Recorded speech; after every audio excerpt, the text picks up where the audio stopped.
Dan yang ketujuh apa ternyata? Campur tangan politik.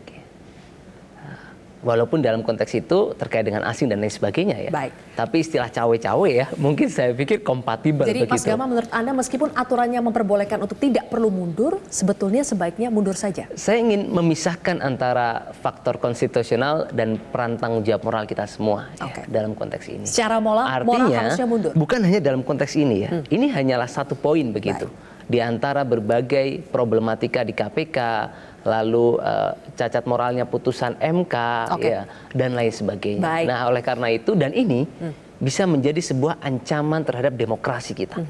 Dan last point ya, jangan kita remehkan ancaman terhadap demokrasi. Ini bisa berujung pada konflik sosial jika terjadi sengketa pemilu yang memberikan kekecewaan pada sejumlah pihak. Baik. Nah, oleh karena itu kami ya PKS ya, termasuk Anies Muhaimin ya, itu saya pikir punya tanggung jawab moral untuk mempersatukan kita. Saya mengatakan begini, satu poin terakhir, Mbak. Indonesia is not just simply country. Indonesia bukanlah sekedar sebuah negara. It is great, bold, and righteous idea. Saya tahu kadang kita berdebat begitu sengit ya.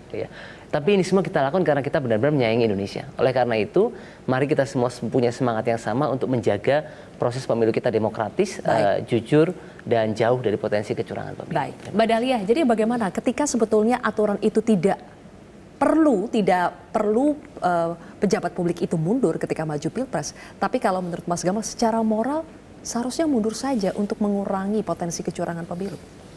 Ya, putusan MK lagi-lagi salah satu indikasi bahwa betapa undang-undang pemilu yang sebenarnya sudah bagus, di mana seorang calon itu harus bebas kepentingan, itu kemudian lagi-lagi dirusak dengan adanya putusan yang membiarkan orang dengan posisi yang yang punya posisi tetap statusnya menjadi calon. Dia hanya diberi cuti. Padahal undang-undang yang dibikin DPR itu sudah menurut saya lebih baik. Tapi mengapa MK malah memutuskan seperti itu? Itu kan misteri. Memang efeknya seakan-akan ya itu yang nggak cuma nguntungin satu pasangan, tapi pasangan lain juga sama. Bukan soal siapa yang untung, siapa yang rugi. Enggak.